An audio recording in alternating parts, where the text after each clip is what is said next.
ஞானானந்தமயம் தேவம் நிர்மலஸ்படிகாகிருதியும் ஆதாரம் சர்வ வித்யானாமயக்ரீவம் பாஸ்மகே. அஸ்ட்ரோ டிவி நேயர்களுக்கு அஸ்ட்ரோ கேஎஸ்ஐங்கரின் பணிவான நமஸ்காரங்கள். வார பலன் 3/6/2024 9/6/2024 வரை உண்டான வாரத்திற்கு என்னென்ன பலன்கள் மேஷம் முதல் மீனம் வரை அப்படின்றத பார்க்கலாம். அதற்கு முன்னாடி இந்த வாரத்தினுடைய கோல்சாரம் என்ன, இந்த வாரத்தில் வரக்கூடிய விசேஷ நாட்கள் என்ன, இந்த வாரத்தில் வரக்கூடிய எந்தெந்த ராசிக்காரர்களுக்கு சந்திராஷ்டமம், இதை 3 வகையாக பார்க்கலாம். முதல்ல இந்த வாரத்தினுடைய கோல்சாரம் காலபுருஷ தத்துவத்தின் முதல் ராசியான மேஷ ராசியில் ஆட்சி பெற்ற செவ்வாய், ஆண் கிரகமான ஆட்சி பெற்ற செவ்வாயாக இருக்கிறது விசேஷம். ரிஷபத்தில் 4 கிரகங்கள், சூரியன், குரு, புதன், சுக்கிரன். கேது பகவான் கன்னியிலையும், கும்பத்தில் சனி பகவான், ராகு பகவான் மீனத்திலையும் இருக்கார். இந்த வாரத்தில் சந்திர பகவான் அஸ்வினி நட்சத்திரம் மேஷ ராசியிலிருந்து பூச நட்சத்திரம் கடக ராசி வரலும் போகிறார். இந்த 4 ராசிகள் மேஷம், ரிஷபம், மிதுனம், கடகம் 4 ராசிகள் பிரயாணிக்கிறார். இந்த வாரத்தில் பார்த்தாலேயானால் கிரகச்சாரங்கள் வேறு எதுவும் இல்லை, மாற்றங்கள் எதுவும் இல்லை. இதுதான் அதிவேகமாக செல்லக்கூடிய கோள்கள் தான் இருக்குது. அதாவது சந்திர பகவானுடைய மாற்றம் தான் இருக்குது. இந்த வாரத்தினுடைய கடைசியில், அதாவது 9ஆம் தேதி அன்னைக்கு ஞாயிற்றுக்கிழமை சாயந்தரம் புத பகவான் தன்னுடைய வீட்டுக்கு ஆட்சி பெற போகிறார். அதாவது ரிஷபத்திலிருந்து மிதுனத்துக்கு போகிறார்.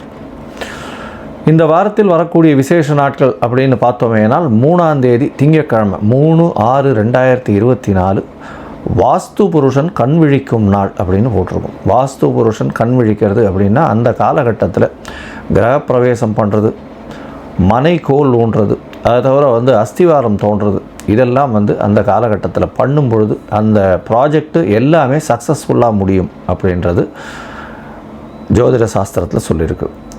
வாஸ்து பகவான் அப்படின்றவர் ஒரு வருஷத்தில் ஒரு 8 தடவை தான் கண் விழிப்பார். அந்த காலகட்டத்தில் எந்த வித தோஷமும் கிடையாது. அதாவது தோஷம் அப்படின்னு பார்த்தாலேனால் ராகு காலம், யமகண்டம், குளிகை, இல்லை அந்த திதி தோஷம் அப்படின்னு சொல்லக்கூடியது, வார தோஷம் அப்படின்னு சொல்லக்கூடிய வாரங்களுடைய தோஷம், சனிக்கிழமை, செவ்வாய்க்கிழமை, இந்த மாதிரியான விஷயங்கள்லாம் பார்க்கவே வேண்டாம். அது தவிர அஷ்டமி, நவமி திதிகள் அதனுடைய தோஷங்கள் இருந்தாலும் பார்க்க தேவையில்லை. இந்த 3ஆம் தேதி அன்னைக்கு வாஸ்து புருஷன் கண் விழிக்கும் நாள் அப்படின்னு பார்க்கும்பொழுது 9:05 காலையில், அதாவது 6 மணிக்கு சூரிய உதயம் அப்படின்றத வச்சுட்டு இந்த டைம் போட்டிருக்கோம். 9:05 காலையில் இருந்து 1.5 மணி நேரம், அதாவது 10:35 வரலும் வாஸ்து புருஷன் கண் விழிச்சிருக்கார். இந்த 1.5 மணி நேரம், அதாவது 90 நிமிஷங்களை 5ஆக பிரிக்கிறார். வாஸ்து புருஷன் கண் விழித்து அவருடைய காலை கடன்களை முழிக்கிறது, அதற்கு பிறகு அடுத்த 18வது நிமிஷம் குளிக்கிறது, அதற்கு பிறகு பூஜை அறையில் பூஜை செய்வது அடுத்த 3வது 18வது நிமிஷம், 4வது 18வது நிமிஷம் அப்படின்னு பார்த்தாலேயானால் போஜனம் செய்வது, 5வது 18வது நிமிஷம் தாம்பூலம் தரித்தல். இந்த போஜனம் செய்யும் பொழுதும் தாம்பூலம் தரிக்கும் பொழுதும் உண்டான காலகட்டங்களில், அதாவது கடைசி 36 நிமிஷம் அப்படின்னு சொல்லக்கூடியது 9:05 ஆரம்பித்தாலும் 10:35 முடியும் பொழுது 9:59 10:35 வரலும் உண்டான நேரத்தில் செய்யக்கூடிய காரியங்கள் எல்லாமே வெற்றியில் போய் நிற்கும். அதாவது இந்த ப்ராஜெக்ட் ஆரம்பிக்கிறீங்கன்னா கண்டிப்பாக வெற்றியை கொடுக்கும் அப்படின்றத சொல்கிறோம். ஏன்னா வாஸ்து புருஷன் கண் விழிக்கும் பொழுது எந்த ஒரு மன பூஜையை போடும் பொழுதும் அது வெற்றியில் கொண்டு போய் விடும். சரி, இதற்கு பிறகு பார்த்தோமேயானால் 4ஆம் தேதி அன்னைக்கு பிரதோஷ காலம். பிரதோஷ காலம் அப்படின்னு சொல்கிறது 13ஆம் நாள், அதாவது வளர்பிறையிலும் தேய்பிறையிலும் வரக்கூடிய 13ஆம் நாளை பிரதோஷம்னு சொல்லும். சாயந்தரம் சிவன் கோயிலில் பிரதோஷ தீபாராதனை ரொம்ப முக்கியம். எல்லா விதமான தோஷங்களையும் போக்கக்கூடிய ஒரு விசேஷத்தை கொடுக்கக்கூடியது இந்த பிரதோஷ காலம். பிரதோஷத்துக்கு விரதம் இருக்கிறதன் மூலியமாக கடன்கள் அற்று போகும், எல்லாவித பிணிகளும் அற்று போகும் அப்படின்றது ரொம்பவும் விசேஷம். பிரதோஷ காலத்தில் அதுவும் சாயந்தரம் 5:45 6:15 வரலும் உண்டான காலகட்டத்தில் அந்த தீபாராதனை காட்டுறதை சேவிச்சுட்டு தான் பிரதோஷத்துக்கு விரதம் இருக்கிறவா தீபாராதனையை சேவிச்சுட்டு அதுக்கப்புறம் பிரசாதம் வாங்கி சாப்பிட்டதுக்கப்புறம் தான் வீட்டில் போய் சாப்பிடவே செய்வாங்க.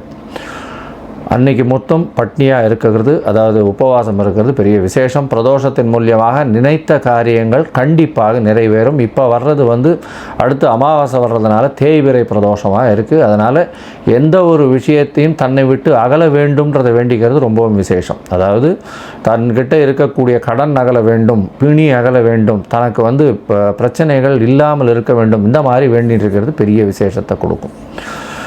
இந்த வாரத்தில் பார்த்தீங்கன்னா 6ஆம் தேதி அன்னைக்கு அமாவாசை, அதாவது சூரியனும் சந்திரனும் ஒரே பாகையில் வரக்கூடிய நாள் அமாவாசைன்னு சொல்கிறோம்.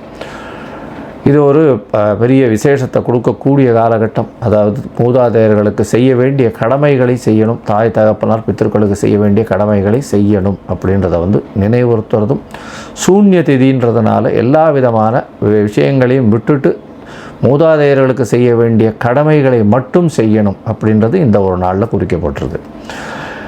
இந்த வாரத்தில் பார்த்தீங்கன்னா இந்த எல்லா விதமான ஏற்றங்களும் இருக்கக்கூடியதாக இருக்குது. இந்த வாரத்தில் ராசிகளை பொறுத்தவரையிலும் கன்னி, துலாம், விருச்சிகம், தனுசு இந்த 4 ராசிக்காரர்களுக்கு சந்திராஷ்டம காலம். சந்திராஷ்டமம்னா உங்களுடைய பிறந்த ராசியிலிருந்து 8ஆம் இடத்துல சந்திர பகவான் மறையும் பொழுது சந்திராஷ்டமம்னு சொல்கிறோம். சந்திரன் அப்படின்னு சொல்லக்கூடியவர் மதிகாரகன் மறைந்து இருக்கக்கூடிய காலகட்டத்தில் கண்டிப்பாக மதி மயங்கக்கூடும், தவறான முடிவுகள் எடுக்கக்கூடும். அதனால் முடிஞ்ச வரலும் இந்த காலகட்டங்களை தவிர்ப்பது நல்லது. வெளியூர் வெளிமாநில பிரயாணங்களையும் தவிர்ப்பது நல்லது. இந்த காலகட்டத்தில் உங்களால் முடிஞ்சதுன்னா அருகில் இருக்கக்கூடிய கோசாலையில் போய் அகத்திக்கீரை கட்டு ஒரு பசுமாட்டுக்கு கொடுத்துட்டு வாங்க. இதன் மூலியமாக சந்திர பகவானுக்கு உண்டான பரிகாரம்னு சொல்லக்கூடியது இது. அதனால் சந்திராஷ்டமத்தின் தாக்கம் வெகுவாக குறையும். இப்போ என்னுடைய மொபைல் நம்பர் ஸ்க்ராலிங்கில் கீழே வந்துட்டுருக்கோம். உங்களுக்கு எனக்கு அஸ்ட்ராலாஜிக்கல் கன்சல்ட் தேவைப்படுமாயின் நீங்கள் உங்களுடைய date, time, place of birth, உங்களுடைய நேம், பேரண்ட்ஸ் நேம் இதெல்லாம் அனுப்பிச்சிடனா. சந்தி இருக்கான்னு முதல்ல பார்க்கணும். அதாவது பாத சந்தி, சந்திரனுடைய பாத சந்தி எந்த ராசியோ அந்த ராசியில் இருக்கக்கூடிய பாத சந்தி இருக்கான்றதை பார்க்கணும். லக்ன சந்தி இருக்கான்றதை பார்க்கணும். அதற்கப்புறம் உங்களுடைய ஜாதகத்தை போட்டு நீங்கள் என்ன நட்சத்திரத்தில் இருக்கீங்க, என்ன பாதத்தில் இருக்கேன்றதை பார்த்துட்டு கோச்சார பிரகாரம் இன்றைய நிலைமை எப்படி இருக்குது, உங்களுடைய தசாபுக்தி அந்தரம் சூக்ஷ்மம்லாம் எப்படி இருக்குன்றதை பார்த்துட்டு அதற்கு உண்டான பலன்கள் என்ன அப்படின்றதையும் அதற்கு உண்டான பரிகாரங்கள் எளிய வகையில் என்ன அப்படின்றதையும் சொல்கிறேன். என்னுடைய கட்டணம் என்னன்றதையும் அதில் சொல்கிறேன். இப்போது மேஷம் முதல் மீனம் வரை 3/6/2024 9/6/2024 வரலும் உண்டான வாரத்திற்கு என்னென்ன பலன்னு பார்க்கலாம். ரிஷபம், கிருத்திகை, ரோகிணி, மிருகசீரிஷம் இந்த 3 நட்சத்திரம் 9 பாதங்களை கொண்ட ராசி. ராசியின் அதிபதினு சொல்லக்கூடிய சுக்கிர பகவான் ஆட்சி பெற்றிருக்கிறது பெரிய விசேஷம். உடல்நிலையில் நல்ல ஏற்றம் இருக்கும். 10ஆம் இடத்தில் சனி பகவான் இருக்கிறதுனால சிறு சிறு தொல்லைகள் அதாவது தொழிலில் இருக்கும். படிக்கக்கூடிய மாணவர்களுக்கு கொஞ்சம் மைண்ட் டிஸ்ட்ராக்ஷன்ஸ் கொஞ்சம் அதிகமாகவே இருக்கக்கூடிய காலகட்டம். பணவரவிற்கு பஞ்சம் இருக்காது. உங்களுடைய ராசிக்கு 8ஆம் அதிபதினு சொல்லக்கூடியவர் குரு பகவான் உங்களுடைய ராசியிலேயே இருக்கிறதும் 12ஆம் அதிபதி ஆட்சி பெற்று போயிருக்கிறதும் ரொம்ப விசேஷம். ஷார்ட் ட்ரிப், வெளிநாடு, வெளியூர், வெளிமாநிலம் போயிட்டு வரக்கூடிய வாய்ப்புகள் நிச்சயமாக உண்டு. ராசிக்கு 11ஆம் இடத்தில் ராகு பகவான் இருக்கிறது பெரிய விசேஷம். இதன் மூலியமாக வெளிநாடு வெளியூர் சம்பந்தமாக இன்வெஸ்ட்மெண்ட் வரக்கூடிய வாய்ப்புகள் உண்டு. 10ஆம் இடத்தில் சனி பகவான் இருக்கிறதுனால கீழே இருக்கக்கூடிய உங்களுக்கு கீழ்ப்படிந்தோர் பிரச்சனைகளை கிரியேட் பண்ணக்கூடிய வாய்ப்புகள் நிச்சயமாக உண்டு. உங்களுடைய ராசியிலேயே 4 கிரகங்கள் இருக்குது இந்த வாரம். இந்த வாரத்தில் பார்த்தீங்கன்னா சூரியன், புதன், சுக்கிரன் மற்றும் குரு 4 கிரகங்கள் இருக்கக்கூடிய காலகட்டம். இந்த 4 கிரகங்கள் இருக்கிறதன் மூலியமாக 2/5ஆம் அதிபதியும் உங்களுடைய ராசியிலே இருக்கிறதுனால உங்களுக்கு புதிய பதவி புகழ் அந்தஸ்து கௌரவம்லாம் வரக்கூடிய வாய்ப்பு உண்டு. குரு பகவான் உங்களுடைய ராசிக்கு 5ஆம் இடத்துல பார்க்கறதுனால கண்டிப்பாக குழந்தை பேருக்கு பார்த்து கொண்டிருப்பவர்களுக்கு சிறு சிறு தடங்கள் இருந்தாலும் குழந்தை பிராப்தி ஏற்படக்கூடிய பாக்கியம் நிச்சயமாக இருக்கும். திருமண யோகம் வந்தாச்சு. குரு பகவானும் உங்களுடைய ராசிக்கு சப்தமத்தை பார்க்குறார். அதை தவிர உங்களுடைய ராசிக்கு சப்தமாதிபதி 12ஆம் இடத்துல ஆட்சி பெற்றிருக்கிறதும் பெரிய விசேஷம். சுக்கிரனும் சேர்ந்து இருக்கக்கூடிய காலகட்டம்ன்றதுனால நிச்சயமாக திருமண பாக்கியம், திருமணத்தில் நல்ல ஒரு ஏற்றம் கிடைக்கக்கூடிய காலகட்டமாக அமையப்போகிறது. பேச்சில் நல்ல நளினம் இருக்கும். ஏன்னா உங்களுடைய ராசிக்கு 2ஆம் அதிபதி உங்களுடைய ராசியிலே இருக்கார். குடும்பத்தில் கணவன் மனைவிக்குள் நல்ல ஒரு ஒற்றுமை இருக்கக்கூடிய காலகட்டமாக அமையும். இருந்தாலும் வீட்டை விட்டு பிரிந்து செல்ல வேண்டிய காலகட்டமாக அமையும். இந்த வாரத்தில் பார்த்தீங்கன்னா சந்திர பகவான் அதிவேகமாக செல்லக்கூடியவர் அப்படின்னு சொல்லக்கூடியவர். உங்களுடைய ராசிக்கு 12ஆம் இடத்துல செவ்வாயோடு சேர்ந்து இருக்கக்கூடிய காலகட்டம். சந்திர மங்கள யோகம் அமையிறது. ஏதாவது பூமி விற்கணும்னு நினச்சிட்டு இருந்தீங்கன்னா இந்த வாரத்தில் நிச்சயமாக சக்ஸஸ்ஃபுல்லாக நடக்கக்கூடிய காலகட்டமாக அமையும். இந்த வாரத்தில் இந்த இதில் இருக்கிறவங்க, அதாவது ஐடி ப்ரொஃபஷனில் வந்து இந்த நானோ டெக்னாலஜி இந்த மாதிரியான விஷயங்கள் பண்ணுறவங்க, சூப்பர் ஸ்பெஷாலிட்டிலாம் பண்ணுறவங்க, அதை தவிர வந்து கலைத்துறையில் இருக்கிறவங்க, வெள்ளித்திரை சின்னத்திரையில் இருக்கிறவங்க, நூல் பஞ்சு இந்த மாதிரியான எக்ஸ்போர்ட் இம்போர்ட் பிஸ்னஸ் பண்ணுறவங்களுக்கெல்லாம் பெரிய ஏற்றம் கிடைக்கக்கூடிய வாரமாக இந்த வாரம் அமைய போகிறது. இந்த வாரத்தில் பார்த்தாலேயானால் சினிமா துறையில் இருக்கிறவங்களுக்கு திடீர் ஜாக்பாட் அடைக்கக்கூடிய வாய்ப்புகள் நிச்சயமாக உண்டு. உங்களுடைய ராசிக்கு 12ஆம் இடத்தில் இருக்கக்கூடிய சந்திர பகவான் 5ஆம் தேதி காலை ஒரு 4:15 மணி வரலும் இருக்கக்கூடிய காலகட்டமாக அமைகிறது. அதற்கு பிறகு உங்களுடைய ராசியிலேயே வந்து சந்திர பகவான் அமைகிறார். சந்திர பகவான் உங்களுடைய ராசியில் இருக்கும்போது 5 கிரகங்கள் அமரக்கூடிய காலகட்டமாக அமையிறது. நல்ல ஒரு ஏற்றம் கிடைக்கக்கூடிய காலகட்டம். 5 கிரகங்கள் ஒரே ஒரு ராசியில் இருக்கிறது பெரிய விசேஷம். அதுவும் வந்து ரிஷப ராசியில் சந்திரன் உச்சம் பெறக்கூடிய காலகட்டத்தில், அதுவும் சுக்கிரனோட ஆட்சி பெற்ற சுக்கிரனோடு இருக்கக்கூடிய காலகட்டம் பெரிய ஏற்றத்தை கொடுக்கக்கூடிய காலகட்டமாக அமைப்போது. எது நினைத்தாலும் வெற்றியில் கொண்டு போய் விடக்கூடிய வாய்ப்புகள் உண்டு. பேச்சில் நல்ல நளினம் இருக்கும். எதை தொட்டாலும் வெற்றி கிடைக்கக்கூடிய காலகட்டமாக அமைப்போது. உங்களுடைய ராசிக்கு 2ஆம் இடத்துல சந்திர பகவான் போகிறார். அதாவது 7ஆம் தேதி காலை ஒரு 9 மணியிலிருந்து 9ஆம் தேதி மாலை ஒரு 4:45 வரலும் இருக்கக்கூடிய காலகட்டத்தில் சந்திர பகவான் உங்களுடைய ராசிக்கு 2ஆம் இடத்துல இருக்கார். நல்ல ஒரு ஏற்றம் இருக்கும். ஏன்னா சந்திர பகவான் 2ஆம் இடத்துல இருக்கிறது பெரிய விசேஷம். 2ஆம் அதிபதியும் உங்களுடைய ராசியில் இருக்கிறது பெரிய விசேஷம். அதனால் பேச்சில் எல்லாரையும் வெல்லக்கூடிய வாய்ப்பு உண்டு. கவிஞர்கள் கலைஞர்களுக்கெல்லாம் நல்ல ஒரு ஏற்றம் கிடைக்கக்கூடிய காலகட்டமாக அமைகிறது. உங்களுடைய ராசிக்கு 3ஆம் இடத்துல சந்திர பகவான் போகிறார். 3ஆம் இடம் அப்படின்னு சொல்லக்கூடிய முயற்சி ஸ்தானாதிபதி. முயற்சி ஸ்தானத்திலே போய் ஆட்சி பெற்று போய் இருக்கக்கூடிய காலகட்டமாக அமையிறது.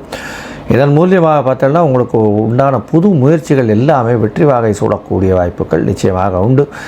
நீங்கள் வெளியூர் வெளிமாநிலம் போகணுன்னு பார்த்துட்டு இருந்தீங்கன்னா கண்டிப்பாக நடக்கக்கூடிய வாய்ப்புகள் நிச்சயமாக இருக்கும். இந்த வாரத்தில் பார்த்தோம்னா அருகில் இருக்கக்கூடிய ஸ்ரீரங்கம் போய் சுக்கிரனுக்கு உண்டான ஸ்ரீரங்கம் ரங்கநாதரை போய் சேவிச்சுட்டு வாங்க. ஏன்னா ரங்கநாதன் தான் சுக்கிரனுக்கு உண்டானவர் அப்படின்னு சொல்லக்கூடியவர். தாயாரை போய் சேவிச்சுட்டு வாங்க, ரங்கநாதனையும் சேவிச்சுட்டு வாங்க. நல்ல ஒரு ஏற்றம் கிடைக்கக்கூடிய காலகட்டம். முடிஞ்சதுன்னா மொச்சை வந்து தானம் கொடுத்துட்டு வாங்க. அது ஒரு பெரிய ஏற்றத்தையும் மாற்றத்தையும் கொடுக்கும். பெருமாளை சேவிக்க போகும்போது பாதாம், அதை தவிர ஏலக்காய் வாங்கிட்டு போங்க. சுக்கிரனுக்கு உண்டான ஒரு பொருளாக சொல்லக்கூடியது, ட்ரை ஃப்ரூட்ஸ்னு சொல்லக்கூடியது. அதனால் நல்ல ஒரு ஏற்றம் உங்களுக்கு இந்த வாரம் நிச்சயமாக வரும்.